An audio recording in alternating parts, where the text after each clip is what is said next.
China ha condenado la subida de tarifas por parte de Estados Unidos para las mercancías procedentes de su país.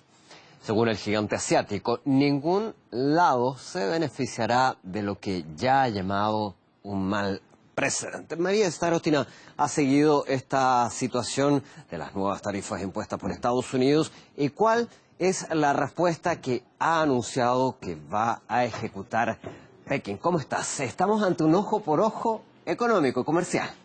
Así es, parece que ya estamos en plena guerra comercial entre las dos principales economías del mundo, Estados Unidos y China. Donald Trump cumplió con sus amenazas e impuso millonarios aranceles en los productos importados de China por unas supuestas prácticas ilegales, dijo. El presunto robo intelectual es el argumento de la Casa Blanca. Desde Pekín no tardaron en responder y aseguraron que no se quedarán de brazos cruzados. Ya publicaron la lista de 128 productos importados de Estados Unidos, entre ellos frutas, vino, carne de cerdo, etc. En China están seguros de que las medidas de Trump no solo le hacen daño a China, sino también a los propios Estados Unidos, así como a todo el mundo en general, y también aseguraron que están listos a proteger sus derechos y a luchar contra el proteccionismo. El resultado final es que va a afectar a todos. Seguramente afectará la vida cotidiana de la clase media de estadounidenses. Afectará el balance general de las empresas de este país. Afectará los índices bursátiles. Socavará la confianza de las personas en las perspectivas económicas a largo plazo. No creo que alguien pueda beneficiarse de eso.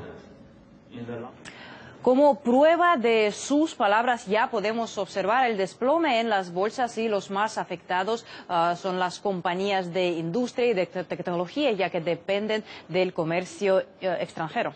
No solo el desplome en las bolsas internacionales, se habla de una guerra comercial y esto no es gratuito. ¿A pretexto de qué?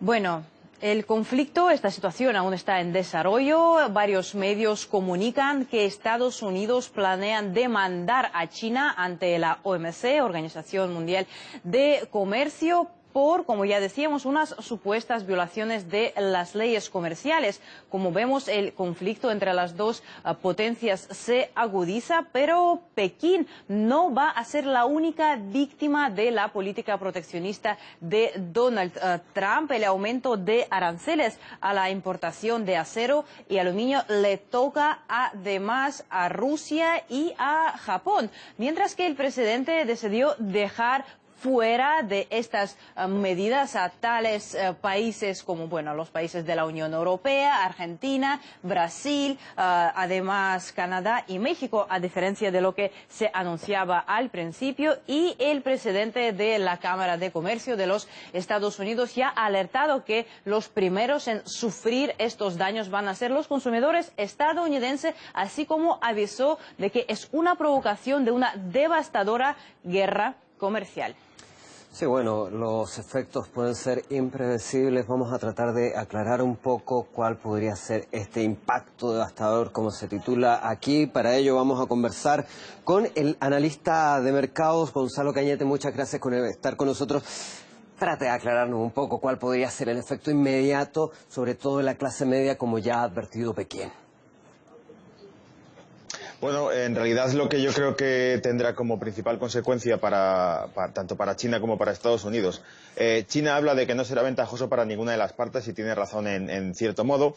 Creo que lo que podríamos esperar ahora es que se lleve a cabo una negociación en la cual probablemente se pongan de acuerdo, empiecen a negociar. Por ejemplo, China aplica de media en torno a un 15% de aranceles a productos norteamericanos y a otros países les aplica en torno a un 9%. China podría acceder a rebajar esos aranceles a Estados Unidos como medida un poco de facilitarle las cosas o negociarlo. Desde luego, lo que no cabe duda es que a nivel comercial el que sale perdiendo es China, solamente teniendo en cuenta las proporciones de comercio que se barajan.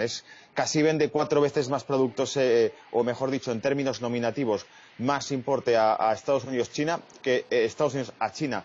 Lo que pasa es que China tiene la kriptonita de Estados Unidos y lo saben, y este tema no se está tocando, pero es un tema crucial que a nivel de mercado afectaría muchísimo a Estados Unidos y estoy seguro que es el último resorte que no querrá tocar los Estados Unidos.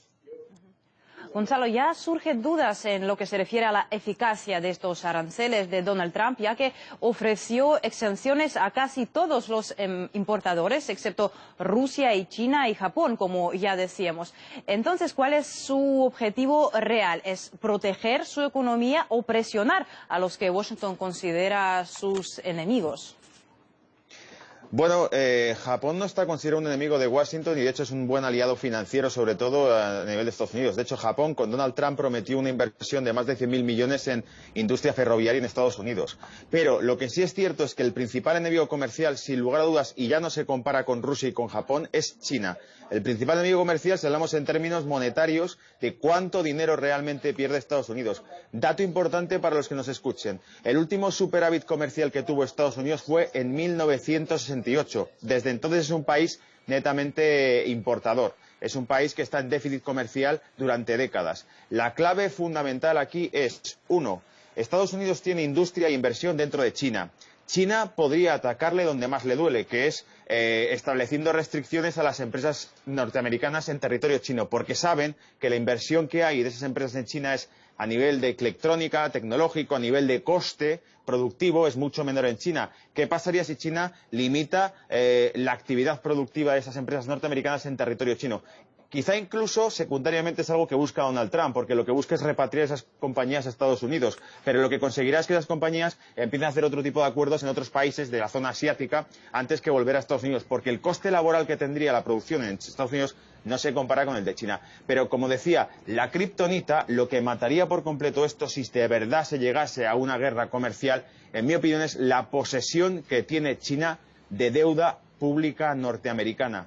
El primer país del mundo en poseer deuda pública norteamericana, el mayor poseedor de deuda pública norteamericana, es China, como país extranjero. Si China decide enfadarse, China lo que podría llegar a hacer, y no quieren entrar en ese tipo de conflicto porque es cierto que China se verá muy perjudicada comercialmente, pero entonces optará por una autodestrucción, es decir, optará por destruir mutuamente a Estados Unidos vendiendo la deuda norteamericana, que sin duda alguna lo que haría sería provocar una caída repentina del valor del dólar en los mercados mundiales y, por supuesto, provocar un alza en los bonos americanos, en la deuda pública americana o, como llamamos, que está tan de moda en Europa durante los últimos años por crisis. La prima de riesgo norteamericana se dispararía y es la principal economía del mundo. Imaginemos un escenario en el que la economía norteamericana empieza a tener problemas de liquidez a nivel mundial y no se le quiera prestar dinero. Provocaría una reacción en cadena a todos los mercados mundiales. Un efecto dominó. Le agradecemos por su análisis, por su tiempo, también a ti, María, por todos esos datos.